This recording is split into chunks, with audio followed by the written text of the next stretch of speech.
नमस्कार, आप देख रहे हैं जे प्राइम भारत और मैं हूं आपके साथ ज्योतिका। आइए रुक करते हैं खबर की ओर।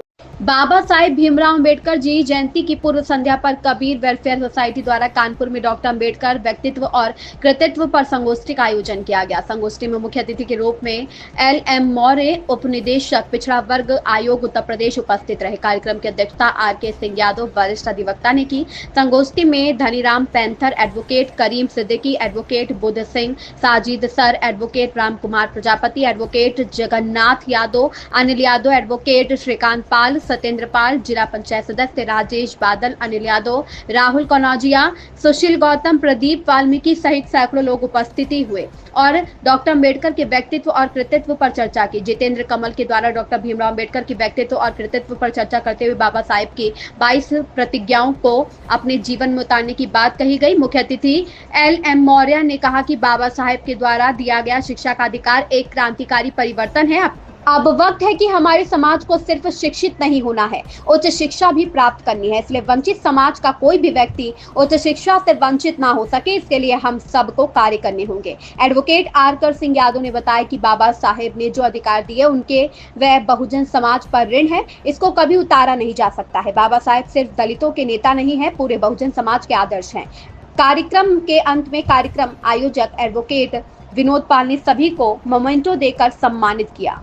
जिसको हम भारत देश, इंडिया, दैट इज भारत बोलते हैं, इस देश को चलाने की व्यवस्था के लिए जो संविधान लिखा वो डॉक्टर भीमराव अंबेडकर ने लिखा। और उस संविधान के तहत इस देश में जिनको पानी पीने का अधिकार नहीं था, जानवर बिल्ली पी सकते थे चावदार तालाब, आंदोलन बाबा साहब ने चलाया। लिखना पढ़ना मना था, जुर्म था साहब, पढ़ नहीं सकते, लिख नहीं सकते, वो अधिकार दिया। तो आज राष्ट्रपति, मुख्यमंत्री, कमिश्नर, हजारों बैंकों में ये, लेकिन बहुत उसमें से कृतज्ञ समाज बाबा साहब को भूल गया। मैं हजारों IAS के घर ले जा सकता हूँ, आपको सैकड़ों डॉक्टर्स के घर ले जा सकता हूँ, उनके देवी देवता तो मिलेंगे। और जो नारी वो चाहे किसी समाज की हो, सवर्ण समाज की भी हो, उनको भी अगर मुक्त किया तो बाबा साहब ने किया है।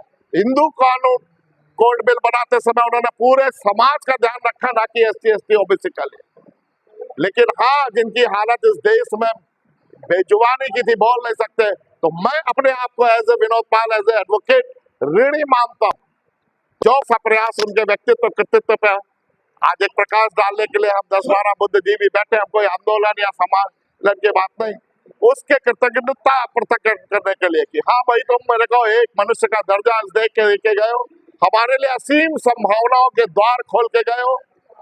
हम प्रधानमंत्री बन सकते हैं इस देश में, हम इस देश में प्रोफेसर बन सकते हैं। हाँ, आज कुछ सरकारें हैं जो उसको रोकने का प्रयास कर रही हैं।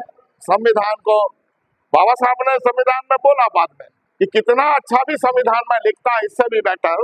हालांकि मैंने बहुत देशों का रिसर्च करके सर्वश्रेष्ठ लिखा है, लेकिन इसके संचालन करने वालों के मन में अगर खोट होगा तो ये सबसे बुरा संविधान साबित होगा।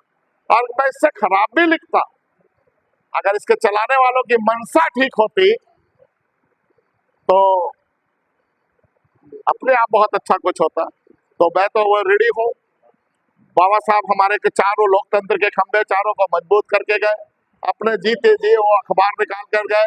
लेकिन आज बहुजन समाज का कोई भी एक मेन स्ट्रीम का मीडिया, ना अखबार है ना चैनल है। लेकिन बाबा यही संदेश देना चाहते हैं कि चारों लोकतंत्र के काबिज हो, आप राजनीति में ऊपर जाओ, आप पढ़ाई लिखाई में आगे जाओ, और जहां पे भी संविधान पे कुठाराघात हो रहा है वहां पे दृढ़ता के साथ मुकाबला करो। यही समाज को संदेश देना चाहते हैं कि शिक्षित बनो। बाबा साहब ने पहला शब्द बोला है, शिक्षित बनो। दूसरा, जब शिक्षित होगे तब आप संगठित हो पाओगे, नहीं तो हजारों संगठन बन जाएंगे। हजारों संगठन को भी एक ध्येय के लिए संगठित हो जाना चाहिए। संगठित रहो और तब आप संघर्ष के रास्ते पर जा पाओगे, और तभी संघर्ष के रास्ते विजय मिलेगी। यही हमारा ध्येय है इसका। इस खबर में बस इतना ही। बने रहिए जे प्राइम भारत के साथ।